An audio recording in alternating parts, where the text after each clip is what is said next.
In July 2022, Democratic Party leader Norbert Mao, accompanied by senior party officials, met with President Yoweri Museveni, who also chairs the NRM, to discuss a range of political issues.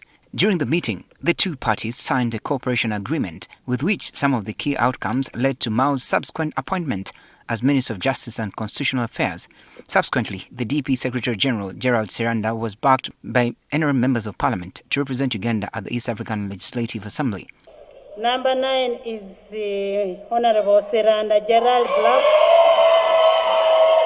who obtained 233 votes. Despite criticism from sections of the public and political actors, Mao has dismissed calls to resign, maintaining that he remains President General of the Democratic Party, the country's oldest opposition party. In the recently concluded elections, Mao was elected Member of Parliament for Laro Peche Division in Gulu District, immediately after announcing his intention to contest for the position of Speaker in the 12th Parliament.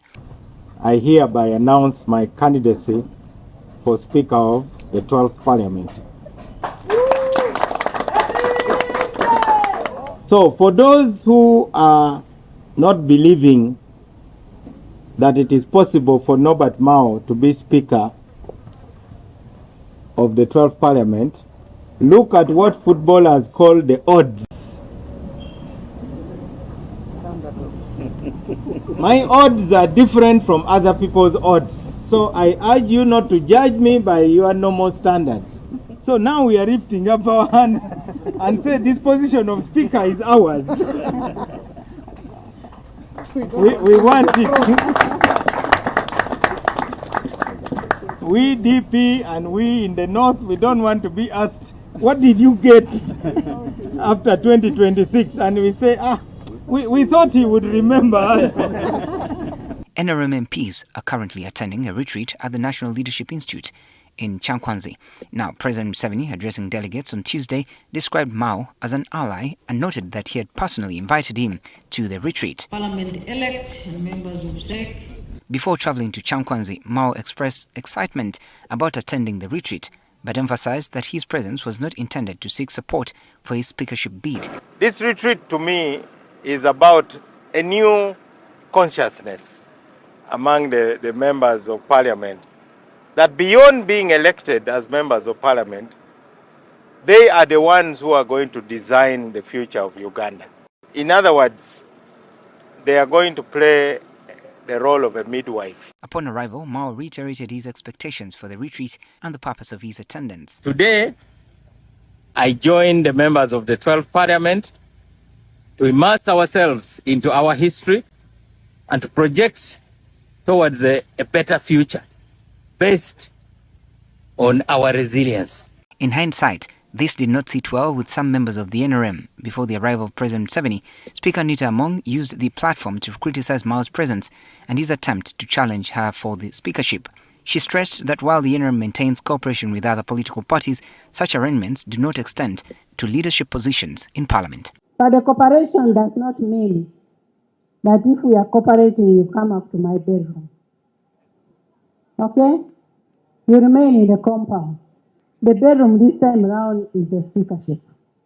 You cannot cooperate to the tune of the speakership.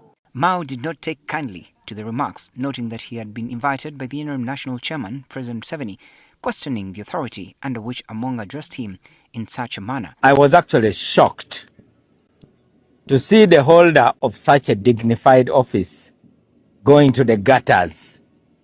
I'm not an intruder. True, I don't belong to the NRM, but we have got a written cooperation agreement. In our society, guests are highly respected, and anybody who insults a guest insults the host. It is up to the head of the household. It is the father who knows his children. It is not another child who tells the father that these are our children or these are not our children. Who are you? Mao also expressed frustration after reportedly being denied an opportunity to address delegates, describing the move as discriminatory. Worse still, I was supposed to speak, but I don't mind that my name has been removed. I understand Andrew Mwenda's name was also removed. and a few other people. I really don't mind. I have many platforms. Opening the 9-day retreat, President Museveni stated that while the NRM leadership endorsed Anita Among and Deputy Speaker Thomas Tayebwa for another term, the decision is not binding. He added that any eligible candidate is free to contest for the positions. This was our recommendation. It is not us who decide. We recommend and then we can reason why. So, when the time comes, we shall be able to discuss it and explain why. But we are not the ones who elect. We recommend. What unfolded in Kyankwanzi has laid bare a deepening rift between allies, setting the stage for a potentially contentious speakership contest that could test both the strength of the NRM's dominance and the future of its cooperation with Democratic Party. I'm Benjamin Jumbe, NTV Weekend Edition. The solution is that all developed sovereignties are doing the same.